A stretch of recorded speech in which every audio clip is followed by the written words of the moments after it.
Assalamualaikum warahmatullahi wabarakatuh. Perkenalkan, di sini kami dari kelompok 9 kelas PAUD 1, yaitu saya Dewi Astuti dan teman saya Alda Fitri. Baiklah, kami akan menyampaikan materi presentasi kami yang berjudul Perkembangan Fisik Anak Usia Dini. Langsung saja, hal-hal yang akan kami bahas kali ini: yang pertama, ruang lingkup pertumbuhan fisik anak usia dini; 2, pertumbuhan dan perkembangan otak; 3, perkembangan kemampuan motorik kasar dan motorik halus anak usia dini; 4, faktor-faktor yang mempengaruhi perkembangan fisik anak usia dini. Yang pertama, ruang lingkup pertumbuhan anak usia dini.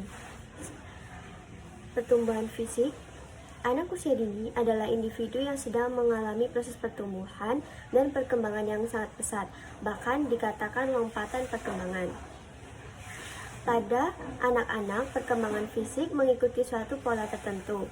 Otot besar, perkembangan sebelum otot kecil, otot bagian perut, bagian pusat tubuh, lengan, dan kaki berkembang terlebih dahulu sebelum otot yang terletak di jari dan tangan.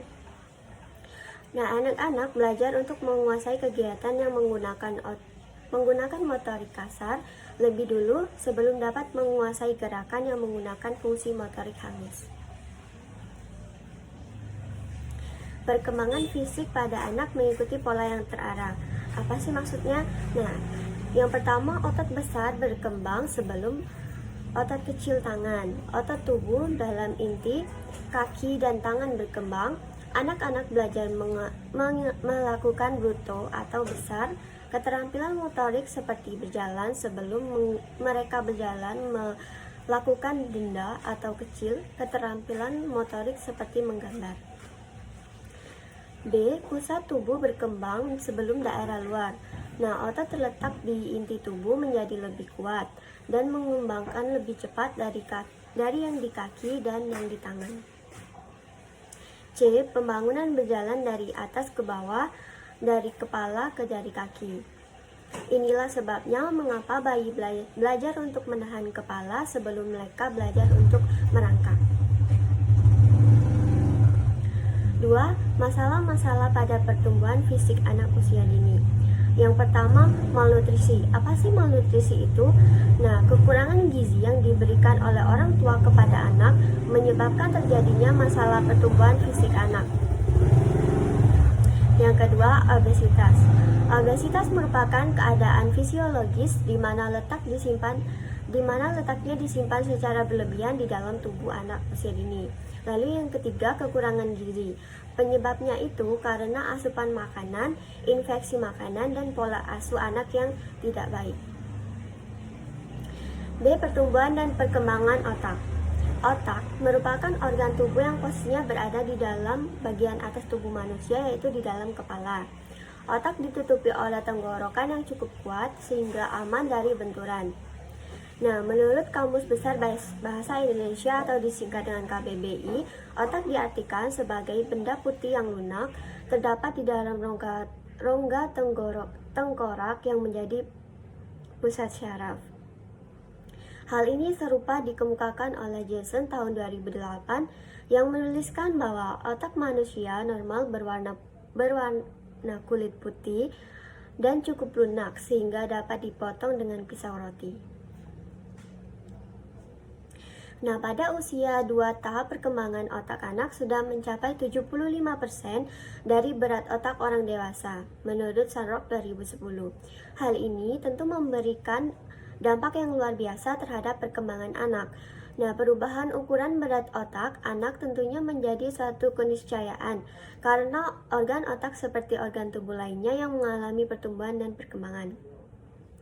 Nah, hal penting lainnya yang terkait dengan otak yaitu perkembangan neuron atau sel syaraf yang ada di otak. Sel-sel syaraf akan menjalin hubungan satu sel dengan sel lainnya yang ada di dalam otak. Sel-sel syaraf tersebut saling terkoneksi satu dengan lainnya sehingga membentuk seperti serabut-serabut lembut yang merupakan area otak. Kemudian stimulasi yang diberikan sejak usia dini akan mempengaruhi perkembangan otak. Otak akan semakin berkembang apabila stimulasi yang diberikan semakin banyak. Anak perlu mendapatkan lingkungan yang merangsang pertumbuhan otak dan selalu mendapatkan stimulasi psikososial. Stimulasi sosial secara mudah dapat diberikan dengan cara sentuhan dan mengajak anak bermain. Apabila hal tersebut tidak diperoleh anak, maka anak dapat mengalami berbagai penyimpangan perilaku. Contohnya, penyimpangan perilaku adalah hilangnya citra diri, rendah diri, penakut, tidak mandiri, atau sebaliknya, anak menjadi agresif dan tidak mempunyai rasa malu. Derajat kesehatan gizi yang buruk juga akan memperlambat pertumbuhan otak. Akibatnya, hal ini akan menurunkan kemampuan otak dalam mencatat, menyerap, menyimpan, memproduksi, dan merekonstruksi informasi. Selain itu, masalah ini juga dapat menyebabkan gangguan pada pertumbuhan fisik anak. C. Perkembangan kemampuan motorik halus. Yang pertama, pengertian kemampuan. Dalam Kamus Besar Bahasa Indonesia atau KBBI, kemampuan berasal dari kata mampu yang berarti kuasa, bisa, sanggup, dan kemampuan adalah suatu kesanggupan atau kecakapan dan kekuatan dalam melakukan sesuatu. Sujono mengemukakan kemampuan merupakan daya untuk melakukan suatu tindakan sebagai hasil dari pembawaan dan latihan. Kemampuan juga menunjukkan bahwa suatu tindakan tidak dapat dilakukan sekarang. 2. Pengertian motorik halus. Motorik halus anak merupakan pengendalian gerak tubuh melalui kegiatan yang terkoordinasi antara susunan syaraf, otot, dan otot. Gerakan motorik halus yang dapat dilakukan oleh anak usia dini ialah seperti menyikat gigi, membuka dan menutup resleting baju, menyisir rambut, mengikat tali sepatu, mengancing baju, serta menggunakan sendok ataupun tangan. Gerakan motorik halus anak juga memerlukan bantuan seperti bantuan fisik dan kematangan mental anak yang berguna untuk menjadikan anak lebih percaya diri dalam berbagai hal, misalnya menggambar. Nah, motorik halus anak secara optimal berkembang pada usia 3 tahun. Namun pada usia 4 tahun, anak bisa memegang krayon atau pensil warna untuk mewarnai sebuah gambar. Yang ketiga, tahapan perkembangan motorik halus anak usia dini. Pada umur 2-3 tahun, anak dapat mengemas kertas dan menggerakkan 5 jari, menggunting kertas tanpa pola. Nah, pada usia anak 3-4 tahun, anak bisa meronce benda yang cukup besar, memasukkan benda kecil ke dalam botol. Pada usia 4-5 tahun, anak sudah bisa membuat garis vertikal dan horizontal, lengkukan kiri atau kanan, dan lingkaran. Anak juga sudah bisa menjiplak bentuk. Nah, pada usia anak 5-6 tahun, anak sudah bisa menggambar sesuai gagasannya, meniru bentuk, dan menempelkan gambar dengan tepat. Mungkin itu saja penjelasan dari saya, akan dilanjutkan oleh teman saya. Terima kasih. Baiklah, saya akan melanjutkan yang selanjutnya, yaitu ada tujuan dan fungsi pengembangan motorik halus. Nah, di sini ada 4 tujuan dan fungsinya, yaitu yang pertama, menggerakkan anggota yang berhubungan dengan gerakan jari jemari seperti kesiapan menggambar dan menulis. Terus yang kedua, mengkoordinasikan indera mata dan aktivitas tangan. Yang ketiga, mengendalikan emosi dalam beraktivitas motorik halus. Terus yang keempat, mengembangkan kemampuan motorik halus yang berhubungan dengan keterampilan gerak dua tangan. Terus selanjutnya ada D, faktor-faktor yang mempengaruhi perkembangan AUD. 1. Pengertian perkembangan anak. Anak dalam Kamus Besar Bahasa Indonesia diartikan dengan turunan yang kedua atau manusia yang masih kecil. Di sini ada menurut Ahmad Muri Yusuf mengemukakan dalam bukunya Pengantar Ilmu Pendidikan bahwa anak adalah manusia kecil yang sedang tumbuh dan berkembang baik fisik maupun mental.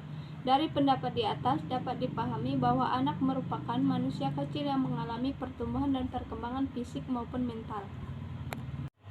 Nah, di sini ada faktor yang mempengaruhi perkembangan fisik anak usia dini. Yang pertama itu ada faktor hereditas atau faktor keturunan atau pembawaan.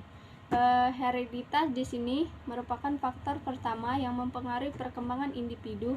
Dalam hal ini, hereditas diartikan sebagai totalitas karakteristik individu yang diwariskan orang tua kepada anak, atau segala potensi, baik fisik maupun psikis, yang dimiliki individu sejak masa konsepsi, atau pembuahan ovum dan sperma, sebagai pewaris dari pihak orang tua melalui gen-gen. Dari penjelasan di atas menggambarkan bahwa orang tua adalah faktor pertama yang sangat mempengaruhi perkembangan anak, sebab orang tualah yang mewarisi kepada anak segala potensi, baik fisik maupun psikis, yang dimiliki individu sejak masa konsepsi atau pembuahan ovum oleh sperma. Terus yang kedua ada faktor lingkungan.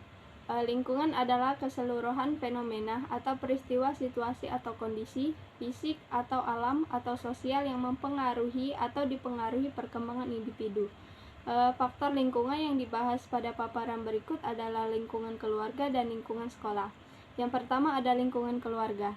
Orang tua mempunyai peranan sangat penting bagi tumbuh kembang anaknya sehingga menjadi seorang individu yang cerdas, terampil, mandiri, dan berakhlak mulia. Terus yang kedua ada lingkungan sekolah. Sekolah merupakan lembaga pendidikan formal yang secara sistematis melaksanakan program bimbingan, pengajaran, dan latihan dalam rangka membantu siswa agar mampu mengembangkan potensinya, baik yang menyangkut aspek moral, spiritual, intelektual, emosional, maupun sosial. Terus yang ketiga ada faktor lingkungan prenatal. Di sini faktor lingkungan prenatal yang berpengaruh terhadap tumbuh kembang janin mulai dari konsepsi sampai lahir, yaitu yang pertama ada gizi pada ibu hamil, yang kedua mekanis trauma dan cairan ketuban yang kurang, yang ketiga toksin atau zat kimia masa organogenesis, yang keempat endokrin hormon-hormon, yang kelima radiasi pada janin, yang keenam infeksi entauterin, yang keenam stres yang dialami ibu pada waktu hamil. Terus yang terakhir ada anaksia embrio, menurunnya oksigen di janin. Yang selanjutnya yaitu ada faktor prenatal. Masa prenatal yaitu masa antara 28 minggu dalam kandungan sehingga 7 hari setelah dilahirkan. Periode prenatal merupakan masa rawan dalam proses tumbuh kembang anak, khususnya tumbuh kembang otak. Yang kelima ada faktor lingkungan postnatal. Yang pertama lingkungan biologis. Lingkungan biologis di sini yang mempengaruhi perkembangan diantaranya ada ras atau suku bangsa, jenis kelamin, imun, gizi, perawatan kesehatan, kepekaan terhadap penyakit kronis, fungsi metabolisme.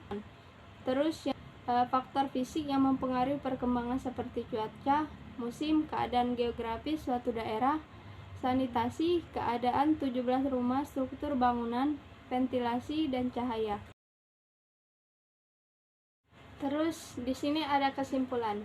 Baiklah, saya akan membacakan kesimpulan dari PPT yang kami buat, bahwa perkembangan fisik atau yang disebut juga pertumbuhan biologis merupakan salah satu aspek penting dari perkembangan individu yang meliputi perubahan-perubahan dalam tubuh seperti pertumbuhan otak, hormon, dan lain-lain, dan perubahan-perubahan dalam cara-cara individu dalam menggunakan tubuhnya. Aspek perkembangan anak usia dini yang berfokus pada perkembangan fisik meliputi pertambahan berat badan, tinggi badan, perkembangan otak, serta keterampilan motorik kasar dan motorik halus anak. Baiklah, mungkin itu saja penjelasan dari kelompok kami. Apabila ada salah, saya mohon maaf. Wassalamualaikum warahmatullahi wabarakatuh.